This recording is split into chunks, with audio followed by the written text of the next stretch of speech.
Va vídeo.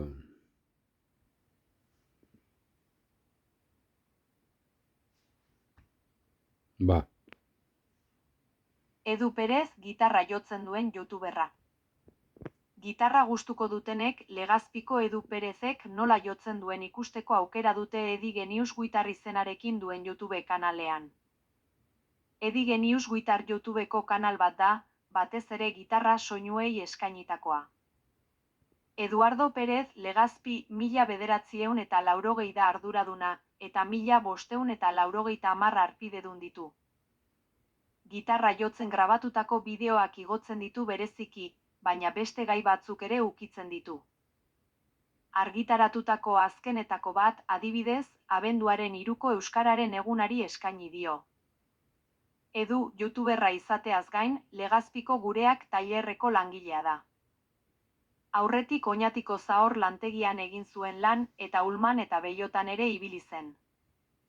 Baina 2008an erizain laguntzaile izateko ikastera joan zen Gasteizera eta lanbide horretan jardun zuen Santiago ospitalean hainbat urtetan kontratua amaitu zitzaion arte. Orduan Legazpira itzuli zen eta osasun arazo batzuk medio lanik gabe egon eta gero, Gureak lantegian hasi zen azkenik. 8 urte daramatza enpresa horretan. Gitarra eta alibe taldea musika txikitatik izan du gustuko Eduk dantze estiloa lehenengo gogoratu du. Baina Aurretxuko institutuan ikasten hasi nintzenean, rock musika hasi zitzaidan gustatzen eta gitarra elektrikoa eta espainola zituen lagun batek jotzen erakutsi zidan. Oskar Ebez zen lagun hura eta hark erakutsi ziona nahikoa izan zen Eduri gitarrarekiko grina pizteko. Lehen gitarra, espainola, 1997an erosi zuen 17 urte eskaz zituela jotzen hasi eta 2 urtera. Garai hartan Legazpin propaganda banatzen ibili zen tarte batean, eta hala irabazitako dirua bigarren gitarra erosteko erabili zuen elektrikoa hura. Eta jaunartzetik gordeta zuen diruarekin anplifikadorea erosi zuen.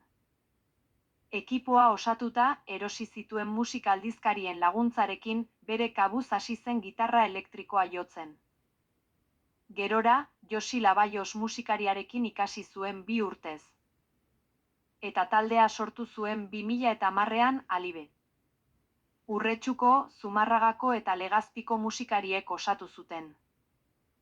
2 urteko bidea egin zuen taldeak eta 4 kontzertu egin zituzten Urretxuko Brandingans eta Osaba tabernetan, eta Jaietako Txosnan eta Donostiako Leize Gorria tabernan. Laura, Sebas, Emilio, Julen Gorane eta Edu Bera ziren taldekideak. Taldea desegin eta gero, etxean bere kabuz jarraitu zuen gitarrarekin Legazpiarrak, eta alboratuta ere utzi zuen urte batzuetan. YouTube kanala baina pandemia iritsi zen, eta konfinamenduan berriz heldu zien etxean zituen 2 gitarrei. Loper eta ua osagarriak erosita, berak jotako musika grabatzen hasi zen gitarra soloak. Etxeko garajean du muntatuta estudio txiki bat. Eta lagun batek animatuta YouTube kanala ireki zuen Edi Genius Guitar izenarekin, eta gitarra jotzen zuen bitartean bideoak ere grabatu eta kanal horretara igotzen hasi zen. 4 urteko ibilbidea du proiektu honek.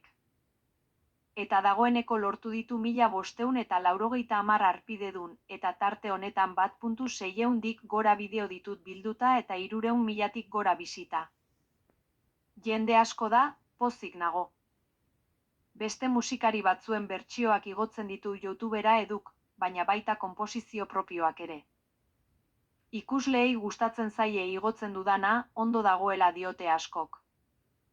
Bideoaren aurrean bakarrik ez, jende aurrean ere jotzen du gitarra musikari honek, eta duela gutxi, adibidez, kontzertu txiki bat egin zuen Laubideko Lukas tabernan gitarra espainolarekin. Aurretik egina zuen beste jendaurreko saio bat Zamorako Moldonesen familiaren herrian. Gitarra kontuez gain, beste afizio batzuk ere baditu Eduk eta horiei ere lekua ematen die YouTubeko kanalean. Mendia eta natura, aeronautika eta kosmologia, eta zientzia dira afizio horiek eta gai horiei buruzko bideoak ere baditu jasota.